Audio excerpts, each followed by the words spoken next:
Од отпад до нов производ, токму тоа го покажаа ученици во градскиот парк во Скопје, каде се одржа завршниот настан од проектот Граѓански активизам за остварување на циркуларна економија во управувањето со органскиот отпад. Наместо теорија, младите презентираа практични решенија за тоа како биоотпадот може повторно да се искористи и да добие нова вредност. Идејата ни беше со проектот токму тоа, да покажеме прво да ги едуцираме граѓаните и да ги едуцираме учениците од основните училишта од 3 општини, да покажеме дека биоотпадот може да се користи како ресурс, дека може тој ресурс понатаму и да се произведува со цел да се добијат економски бенефити и да покажеме дека циркуларната економија може да функционира. Почнуваме од мали чекори, почнуваме од учениците, тие разговараат дома со нивните родители и со блиската околина и на тој начин го прошируваме кругот на едукација не само на учениците, туку и на граѓаните. Исто така ќе почнеме со еден мал пилот проект по кој што ќе се селектира одреден временски период биоотпад во училиштата во 3 општини, одредени училишта, не во сите, кој што биоотпад ќе се става во биокомпостарите со цел да се добие биокомпост кој што потоа може да се искористи за разеленување на дворовите, например. На настанот беа презентирани производи изработени со реупотреба на органски отпад, како и зелени бизнис идеи подготвени од ученици од Карпошки, Селавода и Ѓорче Петров. Дел од проектите беа развиени со поддршка од биотехнолошката лабораторија, а фокусот беше ставен на едукација, иновации и создавање одржливи навики кај младите. Речиси половина од вкупниот комунален отпад представува биоотпад кој што на некој начин може повторно да се реупотреби. Меѓутоа, она што отсутствува кај нас е, да кажеме, систематично знаење не само кај јавноста, туку и кај институциите за начините на кои што може да се реупотребува овој отпад.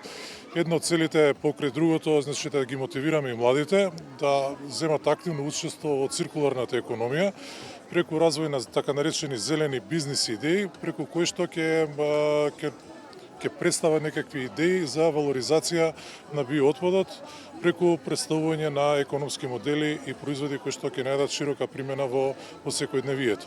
Во изминатиот период од 18 месеци активно работевме со биотехнолошката лабораторија на град Скопје, која што се наоѓа во Средното хемиско училиште, каде што представници на 20-на училишта од трите општини Ѓорче Петров, Карпош и Киселовода има можност да се стекнат со теоретско и практично знаење за начинот на кој што може да се преработува биоотпадот од домаќинствата.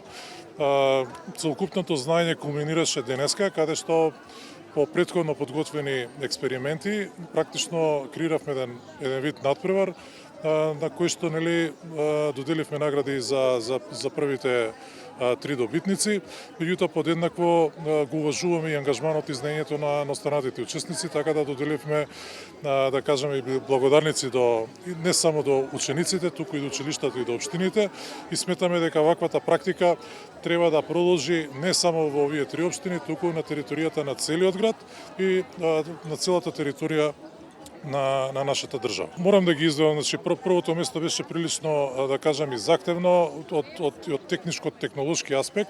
Тоа беше производство на биоетанол добиено од љушпи од јаболка.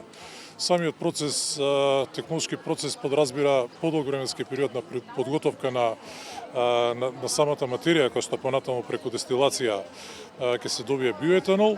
Меѓутоа, тоа во секојдневието може да најде широка примена кај нас, дотолку повеќе што ние важиме и за аграрна земја и прилично имаме остатоци од овош и од зеленчук кој што завршува заедно со комуналниот отпад на депониите. Доколку се тоа по фракции се одвои од вкупната количина на отпад, преку најразлични технологии и техники секако може да најде примена. Едната од тоа е биоетанолот, меѓутоа подеднаква улога може да биде и во формирањето на така наречен биокомпост, кој што представува органско ѓубриво за прихрана на растенијата во градинарството и во земјоделството исто така.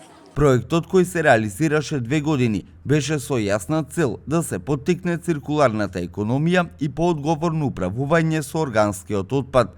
Пораката од настанот беше единствена. Малите промени во секојдневието можат да имаат големо влијание врз животната средина.